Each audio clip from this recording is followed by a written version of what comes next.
través de la reflexión que hacemos sobre ella, podemos aprender para que esas cosas nos enseñen hoy y ser efectivos en nuestra vida de fe, en nuestra vida religiosa. Yo no sé cuántos recuerdan con alegría o quizás con nostalgia las clases de historia en la escuela, que se llamaba Estudios Sociales, ¿se acuerdan? Yo digo con nostalgia porque ahí me incluyo yo, porque tenía cierto desdén particularmente con esas clases, sobre todo cuando le ponían a uno la clase de historia a la 1 de la tarde después del almuerzo. Qué terrible, pero mientras pasa el tiempo, se da cuenta uno de la importancia que tenía esa materia para nuestra vida. Aprender los datos que tenían que ver con nuestra formación como pueblo, con nuestra formación como universo, con nuestra formación cultural. Luego del tiempo, se da cuenta uno que dice mucho sobre la importancia de tener una conciencia clara de quién soy y hacia dónde voy. Eso incluye el contexto de la iglesia, porque precisamente como bien hemos estado elaborando en estos días, fue un monje alemán católico que dicen los historiadores que no pretendía en un momento inicial ser apartado de la iglesia, sino sencillamente ubicar en la puerta de aquella catedral algunas ideas sobre lo que él pensaba sería materia de reflexión para que la iglesia las considerara para mirar el futuro.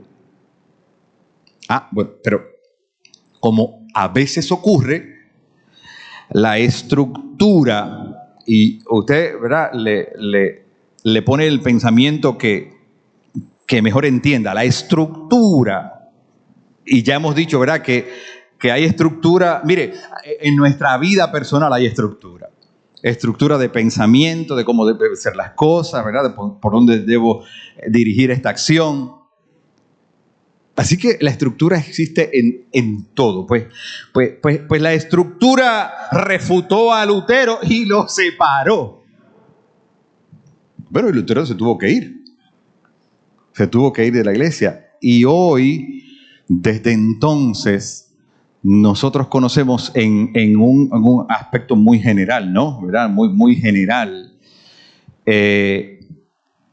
Esos dos grupos en materia de fe cristiana. La Iglesia Católica, como tradicionalmente se conoce, apostólica y romana, y la Iglesia Protestante.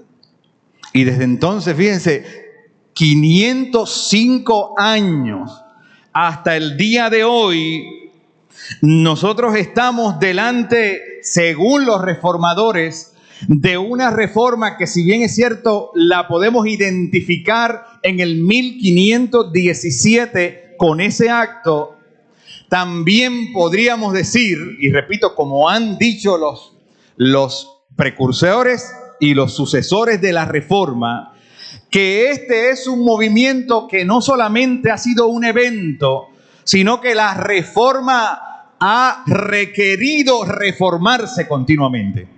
Parece un trabalengua, pero lo que quiere decir es que un evento no queda aislado en un tiempo de nuestra vida, sino que tiene que tener repercusiones para nuestro presente. Entonces, la pregunta es, ¿qué nos dice el hecho de que nosotros nos identifiquemos como iglesia protestante reformada? ¿Qué es eso? ¿Qué tiene que ver eso con nuestra vida actual Pues mire, yo creo que mucho.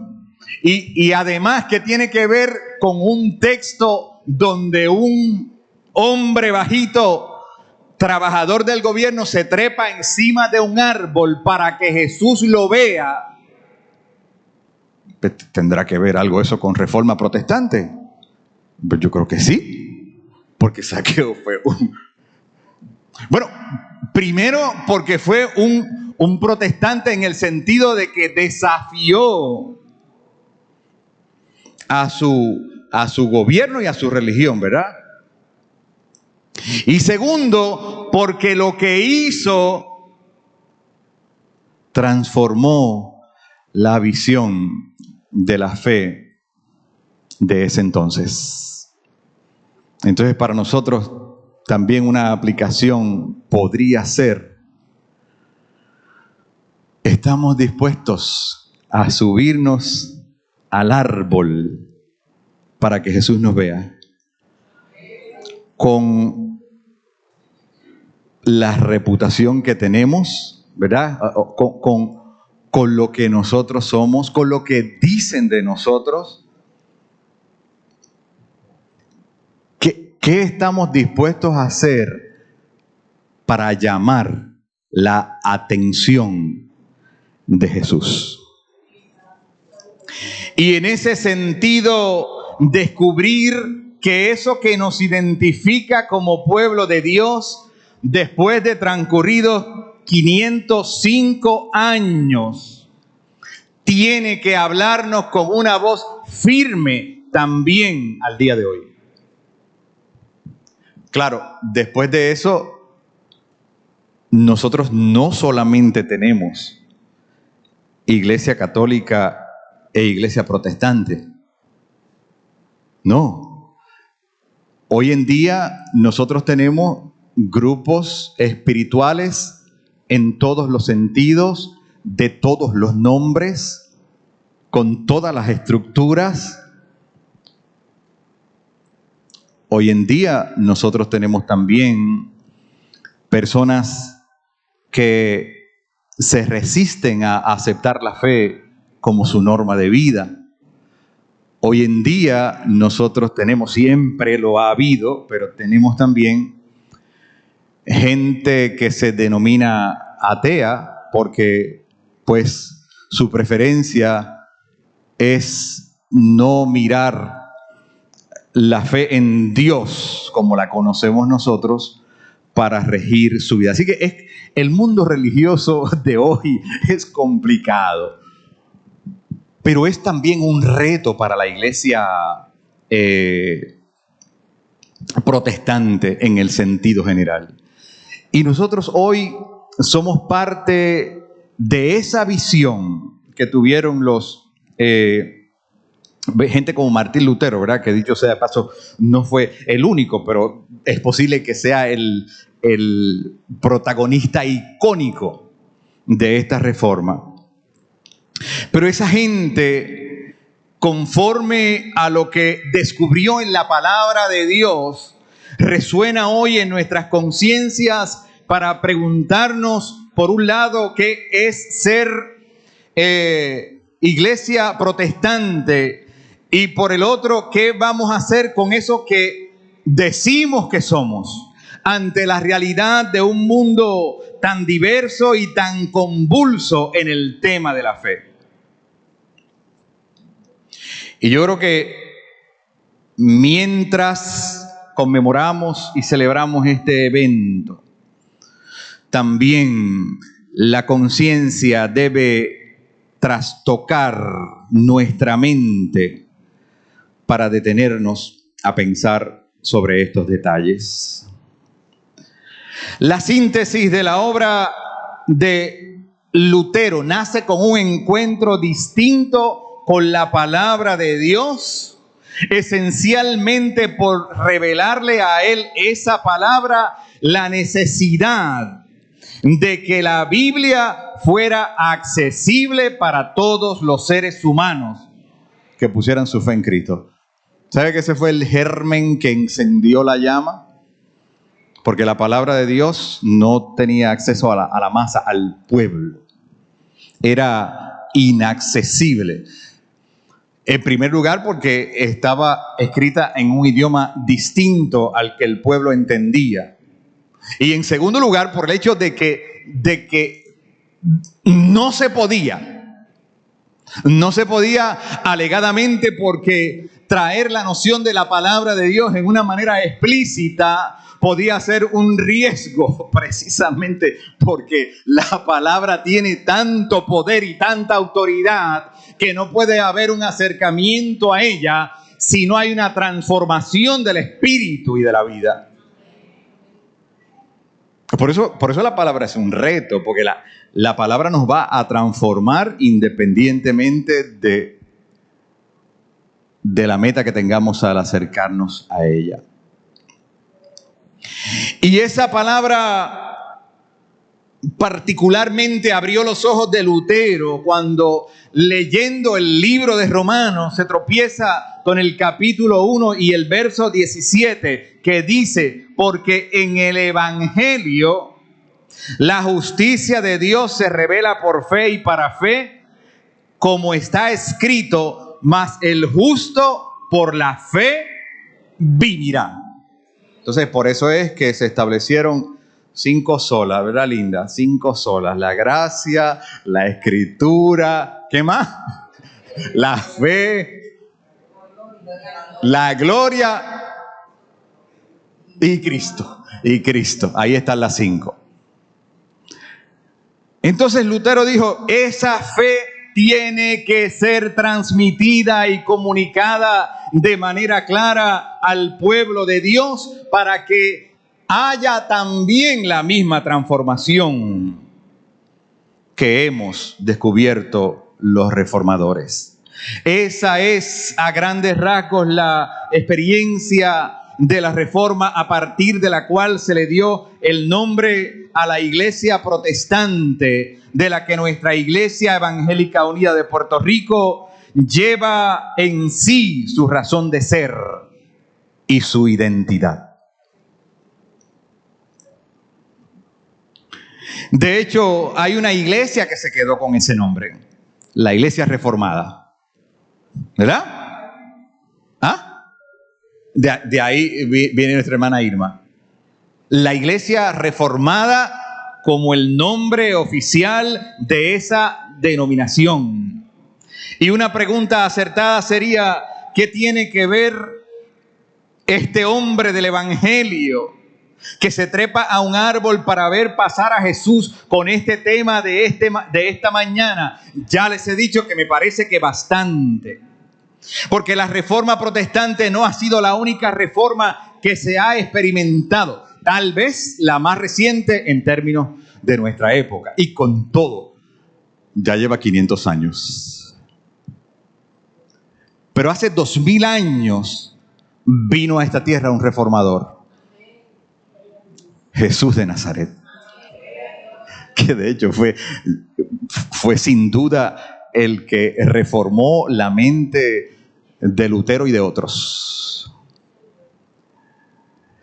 Que de hecho ha sido el que reformó nuestra mente al día de hoy para que usted y yo estemos aquí dándole la importancia a un culto un domingo por la mañana. Después algunos de nosotros verán haber estado anoche aquí y levantarnos hoy para ir al templo porque hay que celebrar la reforma. Porque hay que darle importancia a la conciencia de ser reformadores protestantes. Oiga, entonces una pregunta sería: ¿soy yo un reformador en algún sentido? En el sentido que sea, aunque sea en el más sencillo, ¿verdad? Aunque sea en el detalle tan sencillo de donar unas orquídeas. ¿Soy yo un reformador y en qué sentido? Me gusta protestar. Levanten la mano. No, levanten. Me gusta. Soy protestante. Pues claro que somos protestantes. Yo no voy a mirar. Sí, nos gusta protestar. Yo no sé si, ¿verdad? Usted va a estar de acuerdo conmigo, pero yo creo que al boricua le gusta más protestar que a otra gente. Pero mire, con razón, tenemos argumentos, ¿sabe? Tampoco es que nos andemos por ahí protestando por todo. No, no, hay argumentos. Oiga, en alguna medida, nosotros tenemos que ser protestantes. En ese sentido, ¿verdad? En el sentido denominacional ya lo somos, pero estoy hablando en el sentido práctico de la vida. A veces tenemos que protestar. ¿Sí o no? A veces tenemos que detenernos para reflexionar sobre cosas que ocurren y decir, yo quiero levantar mi voz porque no estoy de acuerdo con algo. Eso fue lo que hizo Lutero, ¿verdad? Reformadores protestantes. Y ahí está Jesús, ahí está Lutero, ahí está Zaqueo, ahí está usted, ahí estoy yo, ahí está la iglesia del Señor buscando la manera de reformarse al mismo tiempo que toma conciencia de su historia. Entonces, ¿cuál es el mundo que nos ha tocado vivir a usted y a mí en términos religiosos? Pero mire que cuando usted sale por ahí, usted se va a encontrar con de toda clase de personas que piensan en términos teológicos, o sea, en términos espirituales, de toda clase de ideas. Y es posible que usted vaya a un lugar y se sorprenda porque entable un tema religioso con alguien y empiece a hablarle de la estratosfera y la dimensión, yo no sé de dónde, que se consigue tal éxtasis. Hay de todo en la viña del Señor. Y el pueblo de Dios, de frente a ese reto de la reforma constantemente. Y entonces, en la mañana de hoy, de manera pues coincidental o no coincidental, nosotros tenemos de frente el texto de Zaqueo, que Lucas reseña de una manera tan particular, con el tema de la reforma protestante. Entonces, cada uno de nosotros, yo pienso, que encarna un Zaqueo. Cada uno de nosotros tiene que mirar las maneras de llamar la atención de Jesús. Porque en esa acción, en esa intención nuestra, si vamos a hacer justicia a la palabra de Dios, en esa acción nuestra se nos va a devolver la atención de Jesús sobre nuestra vida, porque va a decir, allí hay un Zaqueo que merece mi atención y hoy yo voy a mirar su vida, voy a mirar su casa y voy a decirle, bájate de ahí que es necesario que yo te visite en tu casa.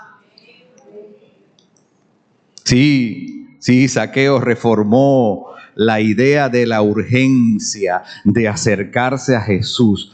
¿Cuánta urgencia tenemos de acercarnos a Jesús sin importar, por un lado, el rol que desempeñemos en la vida o por el otro, lo que puedan decir de nosotros? Zaqueo, bájate de ahí. Es posible que eso sea lo único que necesitemos hoy. Es posible que esa sea la única expresión que Dios nos dirija hoy en un culto de la Reforma Protestante. Y que me diga a mí, Hernando, bájate de ahí. Bájate de ahí. Porque hoy, no importa que me haya criado en el Evangelio o que haya venido ayer, hoy Jesús quiere posarse en mi casa. Y yo les pregunto, ¿será esa una buena manera de reformarnos? ¿Será esa una buena manera de celebrar la reforma protestante? Yo creo que sí. Yo creo que sí, porque es que el Evangelio lo tiene todo para reformarnos. El Evangelio lo provee todo para cambiar nuestra vida. Y en cada oportunidad de enfrentarnos o confrontarnos a Él, tendremos también la opción de ser reformados. Y como les prometí que le iba a dar algunos detalles históricos al principio, les digo como materia de la reflexión que de acuerdo a un libro que entiende sobre estos temas, hay 4.200 religiones en el mundo. Usted escuchó, 4.200 religiones en el mundo. Entonces, a eso posiblemente le podamos añadir los grupitos de la periferia, ¿verdad? Que también están buscando su espacio en ese conglomerado de experiencias espirituales y que de hecho también van a demandar la atención de sus feligreses, porque si no hay feligreses, no hay grupos religiosos. Que hay 800 millones de protestantes. Aquí hay unos cuantos hoy. Que hay 2.500 millones de cristianos en el mundo. ¿Cuántos millones de personas hay en el mundo? Como 7.000 millones, ¿verdad que sí? Pues mire, ahí tenemos una porción a favor nuestro. Pero hay un camino que recorrer, ¿verdad? Hay un camino que recorrer. Y hoy la palabra nos invita a sentir la necesidad de ese nuevo acercamiento. Tal vez podríamos llamarlo una nueva o una mayor liberalización de las estructuras de todo tipo, pero también de las estructuras que hay dentro de nosotros, para revisarlas a la luz de la reforma y contestar la pregunta si tales estructuras nos liberan o nos esclavizan, o nos amarran, o nos atan. ¿Qué nos está diciendo la creación que gira a pasos aparentemente agigantados hacia un nuevo orden de cosas y de entramados que muchas veces no sabemos cuál es la salida? ¿Qué nos dice el Evangelio a la gente sedienta de una experiencia espiritual auténtica y verdadera? ¿Será acaso lo que sintió Zaqueo lo que es necesario que sintamos al día de hoy? Un encuentro con un Dios trascendente que no importa dónde estemos o qué hagamos, va a mirar nuestra vida y nos va a decir: yo quiero posar contigo en el día de hoy. ¿Cuántos le abrirían las puertas si esa fuera la experiencia, verdad? Porque todos aquí somos religiosos, ¿verdad? Pero que Dios nos diga: mira, a ti, contigo, yo quiero tener una experiencia hoy distinta a lo que ha sido siempre. ¿Es posible? ¿Es posible? Y solamente 2 puntos y termino con esto para no dejarlos. ¿Qué nos está diciendo la juventud, por un lado, ¿verdad? ¿Qué nos están diciendo las nuevas generaciones? ¿Qué nos están diciendo las visiones que hay sobre supuestamente cómo se debe educar a la niñez? Eso por un lado. Y por el otro, ¿qué nos está diciendo la tecnología en términos del acercamiento al Evangelio? Esa tecnología como una herramienta para la fe. Incluido al mismo tiempo la reflexión del daño que podría hacer la tecnología mal usada. Mire, esos son temas que podemos discutir, por ejemplo, todo el siguiente año. En esta mirada que hemos decidido abrir hacia una iglesia unida que se renueva. Hay una meta importante para nosotros, que Dios nos asista con su bendición y con su palabra, y que la reforma protestante nos ayude a guiar nuestra reflexión en el nombre de Dios. Que Dios nos bendiga.